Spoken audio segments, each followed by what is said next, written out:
Hello, Joel Dunning here at the STS 2024, and I'm delighted to be with one of my favourite people in the whole wide world, the wonderful Shanda Blackmon. Of course, I visited you in the Mayo, had such a great time with the amazing things you've done, and two pieces of big news today. Firstly, happy birthday. Thank you. Very convenient to be here. And secondly, of course, you'll be moving to Houston to start up a whole new lung institute, which sounds like a really exciting project.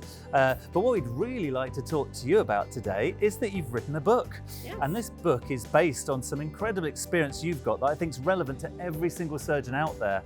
And so maybe you could tell us a little bit about your patient engagement project and the book you've written. I'd love to. Thank you, Joel. It's so great to see you again.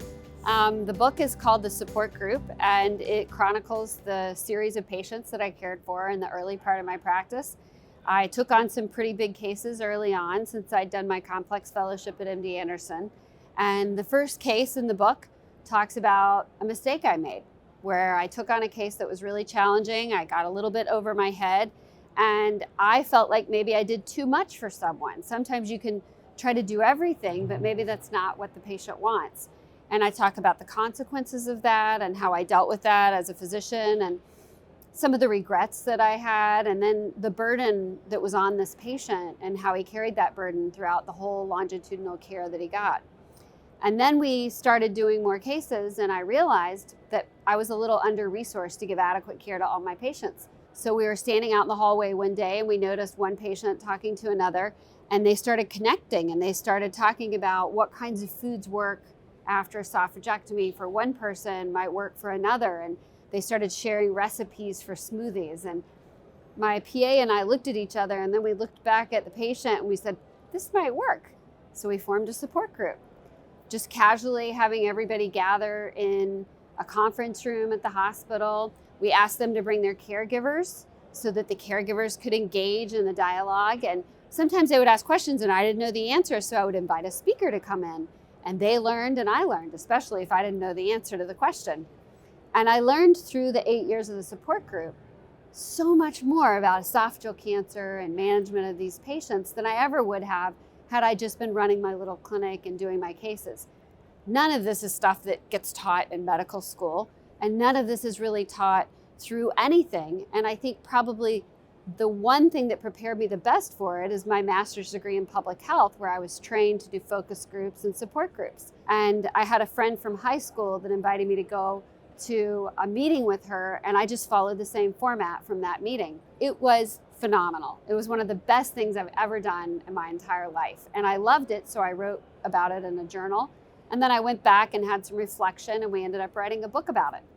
One of the things I absolutely love from what you're describing is it makes the clinician connected to their patients. It stops the isolation of you just being a machine banging out operations. It turns this into a real living operation, and you see the results. So that's what you found, isn't it? Yeah, I've had 5 dear friends commit suicide in my surgical career. And if you look back at the pattern of physician suicide in general and my personal experiences, you realize that 2 of the things that happen to people when they get depressed and get almost suicidal or do get suicidal is they get culled from the pack. And separating from the pack is a very dangerous thing, especially as a surgeon, because we need support. We need tons of support in order to do what we do. The other thing is sometimes they get disconnected from the patients. And if you get culled from the pack and you're not connected to your patients, that's a very dangerous place to be. Depersonalization, not caring. It used to be called burnout. I don't know what they're calling it now, but it leads to severe depression. And so we looked at what we did with the support group, and we realized that a huge part of the joy that we all got as care providers coming from that was probably pretty protective. So there are a lot of benefits: learning, protection from burnout. So everyone's got to do this. So give us some 3 top tips. Maybe they're in your book, but what can a clinician do today to set up a support group? What would you do? How would you recommend someone gets their foot in the door for this? So you can start easy. You can start what I call medical dating. You can take a patient that's very like another patient. One's at the beginning of their journey, one's at the end and well adjusted, and you can hook them up. It doesn't have to be a meeting. It doesn't have to be moderated. It's like patient matchmaking, just like you do a play date for your children, or you try to connect your children and marry them off. It's the same thing. The other opportunity that you can take advantage of is if you have a space and your hospital's supportive, you can just invite your patients to meet, and you sit there and hold office hours available for your patients to answer questions. And it saves you a lot of time, because if you hold a 30-minute or an hour-long office hour, 10 patients can come through. But you can't see 10 patients in an hour and give them adequate attention and time and focus. So it makes you more efficient.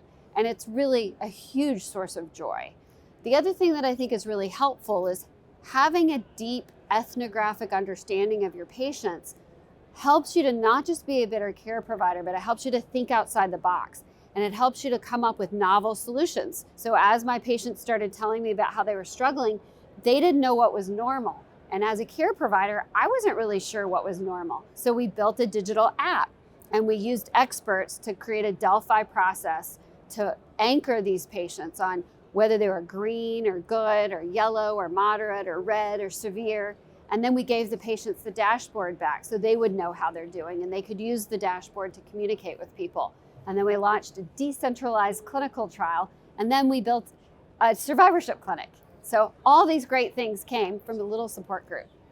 And you said something that I love is that you sometimes even give out your cell phone to patients. Yes. And you know, people must call you crazy for that, but I actually do that too. So put in a good word for giving out your cell phone to patients. So I think it's important. I have only had to take that number back from one patient, but in the 20 years of my practice, I find giving my patients my cell phone, they can quickly text me an easy question. I can give them an immediate answer.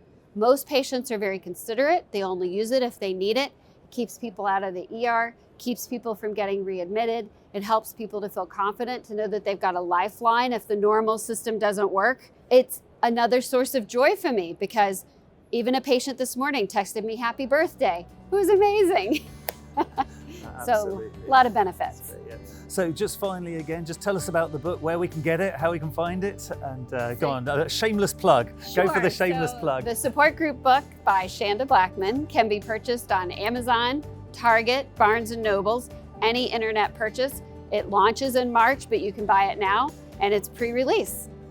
Fantastic. Go get it. Great, well thank you so much. Happy birthday, and best of luck with your new chapter in your life in amazing, beautiful, warm Houston, just down the road. Yes. So, looking forward to warm weather. Yeah, great. Thank you so much. Thank you.